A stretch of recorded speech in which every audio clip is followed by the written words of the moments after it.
entrevista Janette Sadik-Khan, urbanista norte-americana que revolucionou a mobilidade de Nova York em 6 anos como secretária de transportes da cidade.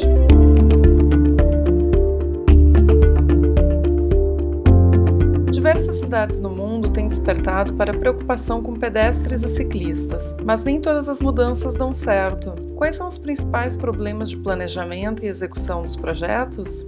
It's very important to have a strategy for what you are trying to accomplish. And particularly with bike lanes, if you are not looking at a master plan of an interconnected bike lane network, it doesn't really work to just have a bike lane here and a bike lane there that don't connect. Because people don't feel safe cycling unless they feel like they've got actually a protected network to ride on.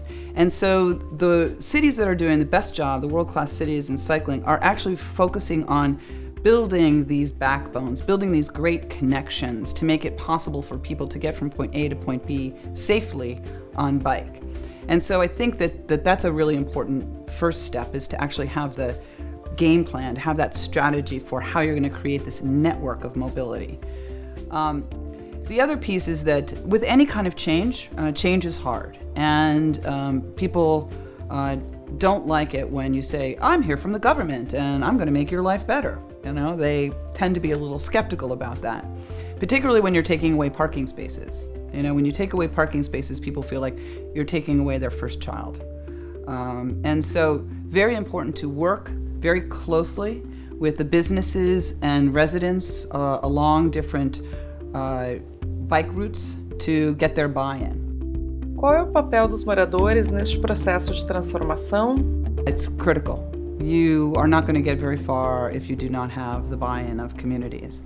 I think it's very important to work with communities on the issues that they face.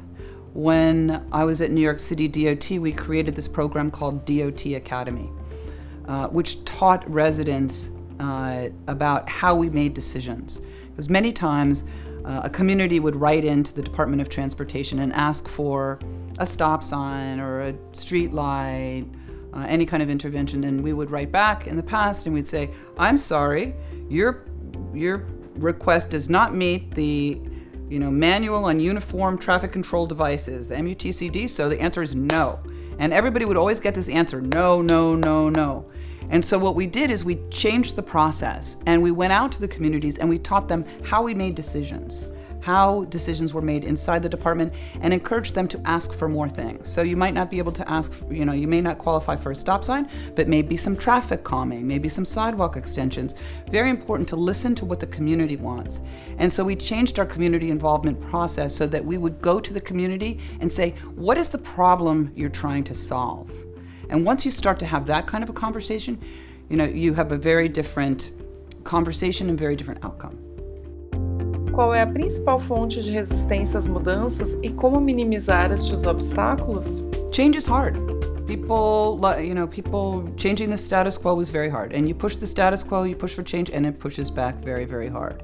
So that's the main resistance, because people, they are scared that what the change might bring. And so, again, very, very important to show what can be done. That's why it's very interesting to work quickly with pilot projects on, using temporary materials to show what can happen.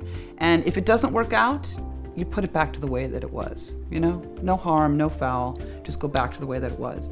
And that actually can reduce the anxiety that people feel about projects and allow a lot more projects to happen a lot more quickly.